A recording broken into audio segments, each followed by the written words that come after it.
Kaixo, ongi etorria. Grafiko honetan ditugu bi mendizale, bat gorriarekin adierazi da eta bestea berdearekin. Eta galdera batzuk daude. Lehenengoa, irteeratokia berdina al da? Hortarako erantzun behar duguna da nondik ateratzen diran.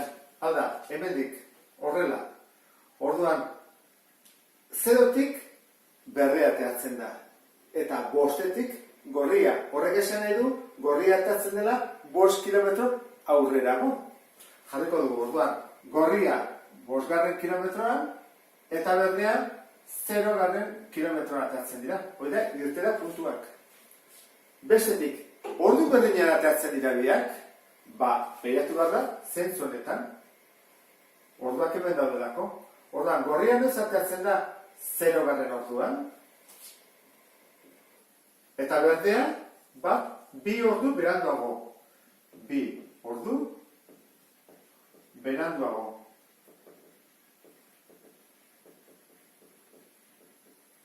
Zer hori, 2 orduan, ikusten den bezala. Bestetik, ibilbidea, zenbat kilometro egin ditu bakoitzak. Behiratu behar dugu, hemendik nondik hasten den, eta nahi iristen den, kenketa bat egin beharko dugu. Orduan, gorria, nora hasten da 5ean, eta nora iristen da 20ra. 5etik 20ra, kenketa egiten badugu, 15 kilometro egiten ditu. Eta berdea hemendik hasten da, 0tik eta 20 arte. Zer nahi du horrek, 20 kilometro egin dituela. Orduan, berdea, beranduago hasi da, 1 kilometro gehiago egin ditu.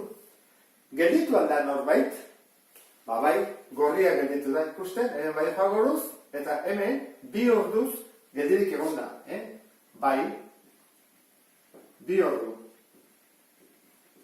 Eta berdea lehenengo 2 ordutan geldirik egon da, hemen ez da marrarik azaltzen, orduan ezin dugu konsideratu geldirik egon dela. Jartzen badugu geldirik egon dela ere, ez da hogezki, Labur bilduz orduan, zer esango genuke? Gorria atea dela 5 kilometroan, eta gelditu denean, orduan atea dela berdea. Eta egon dela gorria zain. Elkartu direnean, 4 orduan, biak batera joan direla 20 kilometro arte. Eta horrela, atako genituzke, grafiko honekin behar genituen ondorioak. Beste bat arte, agur!